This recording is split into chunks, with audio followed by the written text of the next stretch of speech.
Hello दोस्तों, कैसे आप सभी। आशा कर रहे हैं आप सभी लोग सही होंगे। और इसी बीच आप लोग का फर्स्ट सेमेस्टर का शेड्यूल आ चुका है 1 अप्रैल से। ठीक है। लेकिन फ़िलहाल मैं गांव पे आ चुका हूँ, तो थोड़ी सी मेरे पास उतना मैटर नहीं है। लेकिन फिर भी मैंने बहुत सारे एनालिसिस किया है यूट्यूबों से, या मैंने उसमें देखा है, थोड़ा सा सिलेबस देखा है, तो लगा कि नहीं, मेरे पास ऐसा मेटर है जिसको मैं बता दूं तो बच्चे अच्छे नंबर गेन कर सकते हैं। तो देखिए, बहुत अच्छी चीज़ें हैं। मैं तो ये नहीं कहूँगा कि इस टॉपिक से मैं तैयारी करा रहा हूँ, लेकिन मैं उसी टॉपिक से तैयारी करा रहा हूँ जिसमें आपको नंबर आएंगे। और एक बार आप वीडियो देख रहे हो तो अच्छे से समझ में भी आएंगे और आप आसानी से ऑब्जेक्टिव क्वेश्चन करके आ जाओगे। ठीक है। तो चलो स्टार्ट करते हैं हम लोग। देखो, संवेग। संवेग शब्द किससे लिया गया है? अंग्रेजी भाषा के इमोशन से लिया गया है। देखो, बात आई इमोशन, तो उसमें पूछा जा सकता है ऑब्जेक्टिव में इमोशन, संवेग शब्द का इमो मतलब अंग्रेजी भाषा में क्या कहते हैं, लैटिन भाषा में क्या कहते हैं, ये ऑप्शन दे देगा आपको। ठीक है। और यह किस शब्द से निकला है? तो लैटिन भाषा से निकला है। इसका अर्थ क्या होता है? हलचल या उथल पुथल। ठीक है। तो ध्यान रखना। देखो, ये मैं एक बार अच्छे से समझा रहा हूँ तुम लोग को। और भाई, मज़े से पढ़ना। मैं किसी टॉपिक से तो नहीं पढ़ा रहा हूँ, मुझे पता है, लेकिन ध्यान रखना, इससे क्वेश्चन बनते हैं। और यही क्वेश्चन यदि आप पढ़ते हो, अच्छे से पढ़ते हो, तो आसानी से नंबर गेन कर सकते हो। ठीक है ना। तो चलो स्टार्ट करते हैं नेक्स्ट क्वेश्चन। नेक्स्ट स्लाइड है संवेगों की प्रमुख परिभाषाएं। तो देखो, रॉस ने कहा था कि संवेग चेतना की वह अवस्था है जिसमें रागात्मक तत्व प्रधान होते हैं। ठीक है ना। क्या? रागात्मक तत्व। ठीक है। तो ध्यान रखना, वुडवर्थ का परिभाषा है संवेग व्यक्ति का उत्तेजित दशा है। ठीक है। वेलेंटाइन का क्या है? जब रागात्मक तत्व बढ़ जाते हैं तब संवेग जन्म लेता है। ठीक है। लेकिन सबसे ज्यादा है ना, जो सबसे अच्छा जो संवेग का पूछा जाता है, यंग साहब का पूछा जाता है। ध्यान रखना, किसका पूछा जाता है? यंग साहब का। और ध्यान रखना, ये मनोशारीरिक कारणों को पैदा करने का उपद्रव है। ठीक है। तो ये सब तुम आपके परिभाषा हो गए, और परिभाषा आप लोग अच्छे से पढ़ लीजिएगा। अब देखिए, संवेगों का विभाजन जो किए थे, 2 लोगों ने किया था। वाटसन का एक विभाजन था, जो अल्बर्ट नामक छोटे बच्चों पर अध्ययन किए थे। ठीक है। और ये बहुत चीज़ें, जैसे उसमें क्रोध मतलब क्या होता है, जैसे क्रोध, भय, गुस्सा, ये सब जो चीज़ें ना, क्रोध को ही गुस्सा कहते हैं, सॉरी। लेकिन देखो, स्नेह, प्यार, ये सब जो चीज़ें हैं ना, वो सब क्या होते हैं? संवेग होते हैं। तो ध्यान रखना, ऐसे भी क्वेश्चन पूछा जा सकता है कि संवेग क्या होते हैं। ऑप्शन दे देगा, उसमें क्रोध भी दे देगा, ठीक है, स्नेह भी दे देगा। इस तरह से तो आप इसको पढ़ लेना, अच्छे से मज़ा आ जाएगा। ठीक है। अब देखो, ब्रिजेश का विभाजन क्या था? जन्म के समय क्या होती है? उत्तेजना होती है। 3 महीने बाद आनंद और कष्ट का अनुभव होने लगता है। 6 महीने बाद को क्रोध, घृणा, भय होने लगता है, डर लगने लगता है। 12 महीने बाद स्नेह और उल्लास होने लगता है। 18 महीने पर ईर्ष्या होने लगती है। 24 महीने पर हर्ष होने लगता है। ठीक है। तो ये सब चीज़ें दिए हैं, और अच्छे से पढ़ लेना। संवेग के प्रमुख सिद्धांत। तो देखो, ये भी सिद्धांत जो है, इससे भी क्वेश्चन पूछा जाता है कि संवेगात्मक व्यवहार संवेगात्मक अनुभव से पहले होता है। ठीक है ना। यह किसका किसका सिद्धांत है? तो जेम्स लैक सिद्धांत का है। ठीक है। ध्यान रखना, संवेगात्मक व्यवहार जब इससे पूछा जाएगा, क्वेश्चन बनेगा, तो ऐसे ही दे देगा, ये डिफिनेशन दे देगा और 4 ये ऑप्शन दे देगा। ध्यान रखना, ये 4 ऑप्शन दे देगा। अब उसमें से तुम्हें चुनना है कि कौन सा आंसर होगा। ठीक है ना। तो देखो, मैं तो ज़्यादा लेंदी अभी वीडियो नहीं बनाना चाह रहा हूँ। मैं सोच रहा हूँ कि 10 से 20 मिनट का वीडियो बना के अभी अपलोड करूँ, फिर ठीक है, धीरे धीरे सारे वीडियो अपलोड आपको मिलने लगेंगे। ठीक है। तो आ जाओ नेक्स्ट, पढ़ लेना। कैनिन बोर्ड का सिद्धांत पढ़ लेना। सेक्टर सेंगर सिद्धांत भी पढ़ लेना। इन्होंने कहा था कि संवेग द्विकारक सिद्धांत भी कहते हैं। ठीक है ना, जिसके अनुसार, और देखो, कैनिन के सिद्धांत जो था ना, उसको हाइपोथैलेमस सिद्धांत भी कहते हैं। ध्यान रखना, क्वेश्चन पूछा जा सकता है कि हाइपोथैलेमस सिद्धांत संवेग के सिद्धांत में किसने दिया था? तो राइट आंसर उसमें लगाना, तुम क्या लगाओगे? कैनिन बॉट। ठीक है। और ज़्यादा पढ़ने की तो समय नहीं है, तो आप क्या करो, रिवीजन में ज़्यादा रहो। ठीक है ना। और हम यूट्यूब चैनल वाले तो आप लोग के लिए काफ़ी है ही हैं पास कराने के लिए। ठीक है। जितने यूट्यूब चैनल है सही है, अच्छा है, सभी के समर्थन में हम हैं। ठीक है। लेकिन आप लोग भी पढ़ना। ठीक है। और वीडियो देखना सबको। आ जाओ, नेक्स्ट आ जाओ।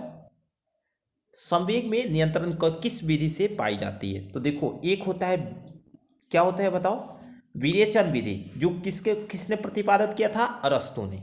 ठीक है, अब याद कर लो, विरेचन अरस्तु, मार्गांतरणकरण विधि फ्रायड, संशोधन विधि केवल शोधन विधि है, ये भी फ्रायड है, दमन विधि ये भी फ्रायड है। तो ध्यान रखना, जो संवेग नियंत्रण है ज्यादातर क्या है? फ्रायड है। एक क्या है? विरेचन, विरेचन अरस्तु, विरेचन विरेचन सॉरी विरेचन अरस्तु ने दिया था। ठीक है, तो ध्यान रखना, बहुत अच्छी अच्छी चीज़ें मिलने को देखने को मिलेगा। इससे देखो तुम्हारा क्या होगा कि भाई दोनों पेपर तैयार हो जाए, चारों पेपर तुम्हारे तैयार हो जाएंगे इसमें। ठीक है ना, ये पूरे 200 पेज का ये पीडीएफ है। 200 पेज यदि आप देखते हो तो चारों पेपर में आपके नंबर अच्छे आ जाएंगे। ठीक है, और मैं कोशिश कर रहा हूँ जल्द से जल्द कानपुर पहुँचूँ। थोड़ा सा वहाँ पे मेरा सिलेबस सब चीज़ छूट पड़ा है, जो भी बुके उके रहे हैं सब वहीं पे हैं। गांव पे मैंने थोड़ा सा इम्पोर्टेंट काम से आ गया था। ठीक है, तो टिकट तो मेरी ऐसे 31 को है यहाँ से जाने को, लेकिन कोई नहीं, हम कोशिश करेंगे यदि पहले चले जा रहे हैं तो और अच्छी चीज़ें हम आपको देंगे। ठीक है ना, अब आ जाओ संवेगात्मक का सिद्धांत। तो देखो इनमें क्या कौन कौन से, तो एक व्यापकता का सिद्धांत होता है, स्थानांतरण का सिद्धांत होता है, व्यक्तिगत भिन्नता की सिद्धांत होता है, परिवर्तनशीलता, अनिश्चितता और मातृभाषा और मूल प्रवृत्ति के जन्म, ये सब क्या है इसकी विशेषता है। इसमें से कुछ अलग चीज दे दिया जाए और पूछा जाएगा कि संवेगात्मक विशेषताएं नहीं हैं, ऐसे क्वेश्चन आपको ये 4 ऑप्शन दे दिया जाएगा। मानो 3 ऑप्शन दे दिया, एक और ऑप्शन हटा दिया, अलग कर दिया, तो आप ये जब 8 सिद्धांत पढ़ के जाओगे, सॉरी 8 विशेषताएं पढ़ के जाओगे ना, तो आसानी से उसका आंसर लगा लोगे। अब आ जाओ सामाजिक विकास। इससे परिभाषा है किसके?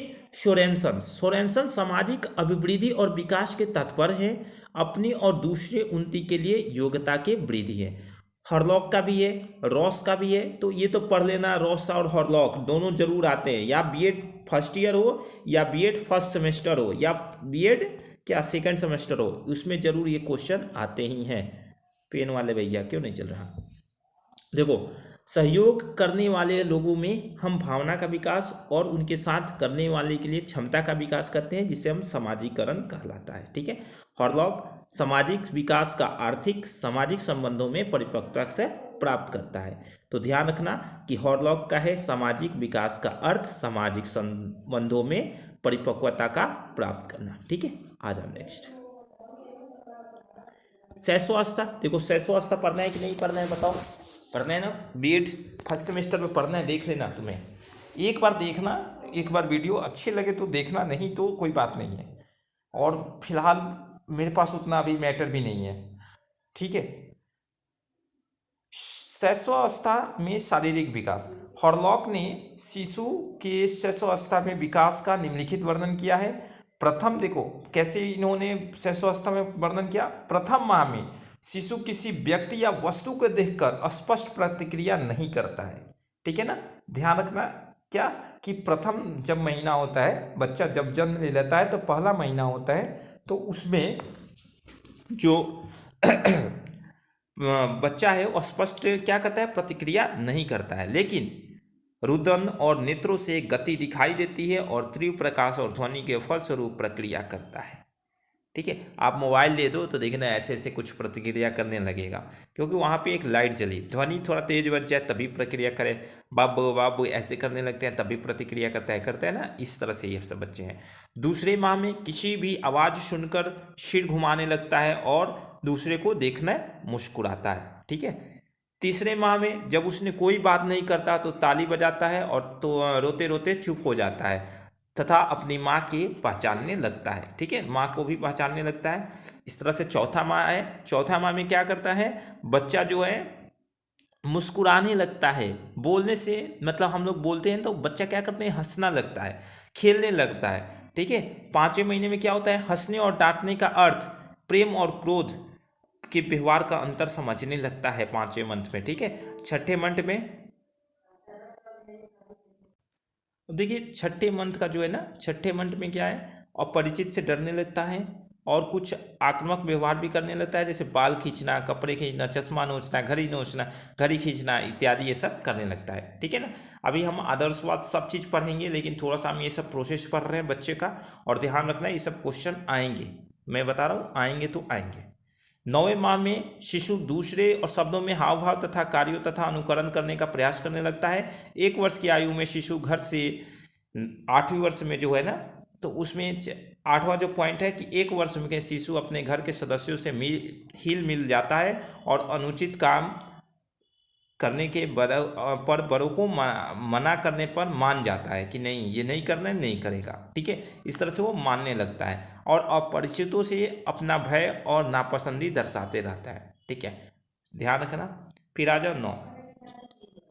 2 वर्षों में आयु में शिशु घर से सदस्यों और कार्यों के सहयोग देने लगता है, मतलब थोड़ा थोड़ा जैसे मम्मी का दी बेटा ये लाओ तो सहयोग कर देता है। ठीक है, तो 2 साल में जैसे होता है इस तरह से, और कुछ सक्रिय सदस्यों का बनने का प्रयास भी करने लगता है कि हम लोग सक्रिय सदस्य भी बन गए हैं। ठीक है, फिर 3 वर्ष की आयु में अपने क्या कहता है पास पड़ोस में अन्य शिशुओं से एक तरह खेलने लगने लगता है और खिलौने के आदान प्रदान करने लगता है, विभिन्न विभिन्न काम करने लगता है। ठीक है, और एक दूसरे से मतलब सामाजिक बंधन बनाने लगता है। किसने? तीसरे वर्ष में। ठीक है, चौथे वर्ष में क्या होता है नर्सरी और विद्यालय जाने लगता है, इस तरह से चीज़ें हैं। ठीक है, और सामाजिक वातावरण को सामाजिक क्रियाएं करने लगता है। आ जाओ फिर देखो, ये सब छोड़ो, ये सब पढ़ लेना, ये सब उतने इम्पोर्टेंट नहीं है, लेकिन यहाँ से इम्पोर्टेंट है। भाषा विकास देखो, भाषा की सबसे छोटी इकाई स्वनिम थ च प ध्वनियाँ होती है, मतलब जो बच्चे था च प बा बा टा टा बा बा ऐसे करने लगते हैं, था फ करने लगते हैं। ठीक है, इस तरह से छोटी छोटी इकाई वो बोलने लगते हैं। भाषा की सबसे छोटी सार्थक इकाई रूपी होती है, और ध्यान रखना यहाँ क्या है, यहाँ देखना छोटी इकाई क्या है स्वनिम, और भाषा की सबसे छोटी सार्थक इकाई यहाँ क्या पूछा है सार्थक इकाई क्या है रूपीन, रूपी में है ना, ध्यान रखना। रिबल अपने बच्चों को रुदल को आपातकालीन श्वसन मानता है। ठीक है, और भाषा विकास की दृष्टि से बचपन में संवेदन अवस्था होने लगती है। ठीक है, हकलाना तुतलाना ये सब क्या है एक तरह से भाषा की क्या है बीमारी नहीं है, बल्कि भाषा विकार है। ठीक है, ध्यान रखना, ये सब क्वेश्चन पूछे जाएंगे कि हकलाना और तुतलाना जो है ना, मतलब जो बच्चा तुतला करके बोलता है ना, वो बीमारी नहीं है, बल्कि वो क्या है भाषा का विकार है। ठीक है, तो चले नेक्स्ट देखते हैं। हकलाने के संवर्धित वाक्य द्वारा छुड़ाया जा सकता है। बालक को शुरुआती शब्द विशेषण होता है। ये देखो ये चीज़ है ना कि हकलाते हैं बच्चे ना, तो उसको वाक्य बोल बोल कर क्या किया जा सकता है सुधार सकते हो। ठीक है, और फिर बालक में शुरुआती शब्द बंद हो गया क्या लैपटॉप?